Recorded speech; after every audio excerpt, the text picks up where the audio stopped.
өлгөндө өкүрүп эл журт көмгөндө ордонун эси жок калып ор күн башка келгенде калмак Кытай кол салып кайрат жок жооп бергенге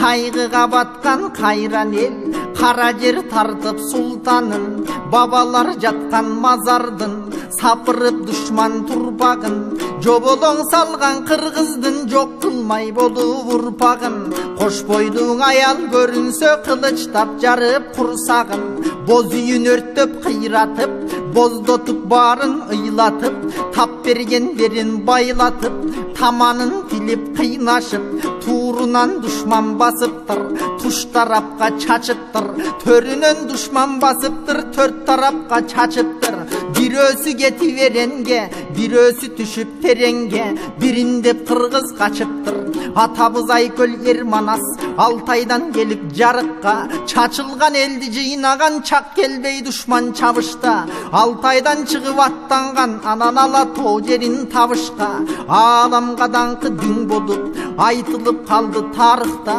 кылымдар бою кеп кылып кыргыздан коркуп чеп кылып Кытайда берген калыспа азыр ороздуң аман хан аман ордону ээлеп бар аман абирок калкым алыста казак Кытай оруска качты элим жаным багышка кан манас качан туулат калкымды жыйнап алышкы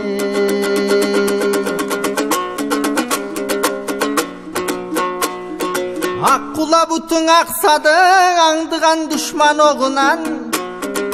тел тору турат чыга албай тейитбектердин колунан тай тору калдың аркада таш ыркап тагдыр жолунан аргымактар жете албай алгаранын соңунан келечек жолдо жөө калдык күлүктөрдүн жогунан жүдөтпөй күлүк таптачу жигиттердин дой жогунан орустун алдык жаранын үмүттөрдүн дой жогунан үшкүртүп муңдуу жүрөктө үмүттүү далай күн өттү чечкиндүү башчы чыкпады чекеңден сылар жүрөктү баш көтөргөн элим деп кыйыныңды түгөттү алоо десең 60 тыйыныңды түгөттү абуке менен көбөштүн урпагы бизди жүдөттү